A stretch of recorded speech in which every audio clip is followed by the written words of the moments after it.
Je m'appelle Lindsay Thomas, j'ai 23 ans. Je suis actuellement étudiante en 5e année d'école d'ostéopathie. Et du coup, à côté de ça, je pratique les arts martiaux depuis l'âge de 4 ans. J'ai fait pas mal de disciplines différentes et puis actuellement, du coup, je suis en kickboxing et K1.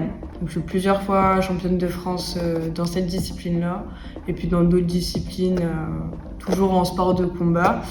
Et là, du coup, il y a 2 mois, j'ai remporté les championnats du monde en kickboxing. Ce qui a été compliqué pour moi, c'est vraiment le fait d'avoir des règles. Dès que j'ai commencé le sport un peu plus intense, à m'entraîner quasiment tous les jours, j'avais des cycles qui étaient plus réguliers. Donc du coup, c'était compliqué par rapport à ça parce qu'il fallait tout le temps que j'arrive à gérer, soit que j'ai pas de cycle pendant, par exemple 2 mois, ou que ce soit hyper fréquent. Ça a été compliqué au début parce que j'en parlais pas forcément et du coup arrivé un moment où justement mes cycles étaient trop espacés et là j'ai dû en parler et me faire conseiller par des médecins et des professionnels de santé. Et tout allait bien pour moi, j'ai pas eu de soucis particuliers. Par rapport du coup à mes entraînements, en général, c'est assez compliqué parce qu'il y a des moments où on est un peu plus fatigué, justement en pré-menstruation, on va avoir tous les petits symptômes, fatigue, douleur, etc.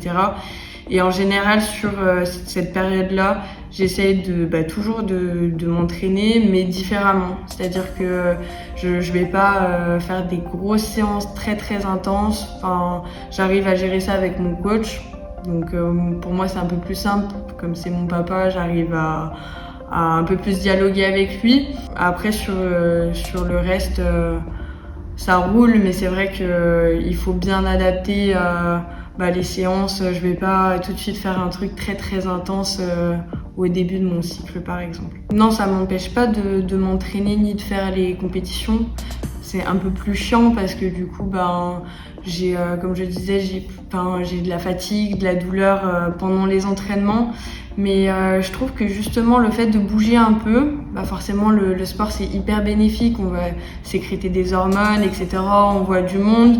Et moi au contraire en fait c'est plus bénéfique qu'autre chose le sport pour moi justement dans ces périodes-là. Je pense que c'est quand même un sujet, même si ça se développe de plus en plus, qui reste encore un peu tabou. Moi dans mon cas encore plus parce que je suis dans un sport qui est quand même plus masculin. Donc du coup c'est difficile quand même d'en parler et d'avoir ces discussions avec d'autres femmes.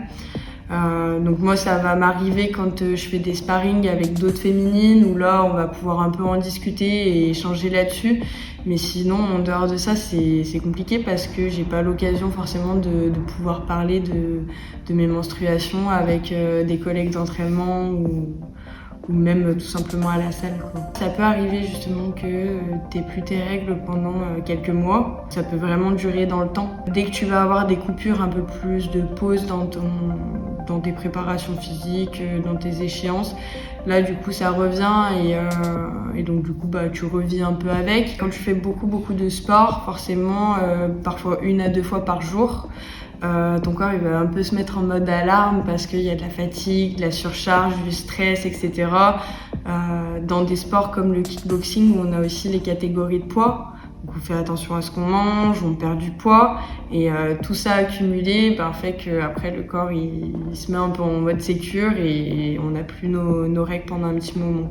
Après c'est pas toutes les sportives bien sûr mais ça peut arriver. Et du coup je leur conseillerais justement d'essayer de passer à côté de cette idée de honte parce qu'en soi c'est toutes les femmes qui ont leurs règles et c'est comme ça, faut vivre avec. Comme je disais tout à l'heure, le sport en fait c'est plus bénéfique qu'autre chose sur les cycles. Ça nous permet de nous défouler, ça nous permet de bouger, de diminuer un peu les douleurs. Donc ça peut être hyper positif pour elles. Et si vraiment elles n'arrivent pas à en parler à quelqu'un de leur famille ou à quelqu'un de leur entourage, il y a toujours des associations, des sites sur lesquels on peut envoyer un message et avoir des réponses. Et faut pas hésiter pour passer le cap. Moi, ça me pose pas du tout de souci d'en parler justement avec des ados ou même des femmes qui ont des soucis avec ça. Et comme je disais aussi, d'en parler autour de soi, par exemple avec des copines d'entraînement, etc. Ça peut être hyper positif aussi de voir comment elles arrivent à gérer la chose. Enfin, c'est important, je pense, d'en parler. Si j'avais une baguette magique, je pense que du coup, je médiatiserais un peu plus le sport féminin et j'essayerais d'enlever tous ces jugements un peu, tous ces jugements comme quoi le sport masculin c'est forcément plus joli à voir, forcément plus fort. Parce que par exemple dans les sports de combat, en fait, on se rend compte que la boxe féminine c'est hyper technique, c'est hyper joli à voir et que on a autant de mérite que les hommes dans un sport comme ça, même voire plus, parce que du coup on a toutes ces contraintes là aussi avec les menstruations qui peuvent venir impacter aussi nos carrières et nos performances. Alors en général moi j'utilise un peu tout, les serviettes hygiéniques, les tampons également, et j'ai essayé les culottes menstruelles également. Et c'est vrai que ça m'a bien servi, surtout en fin de cycle, c'est hyper utile.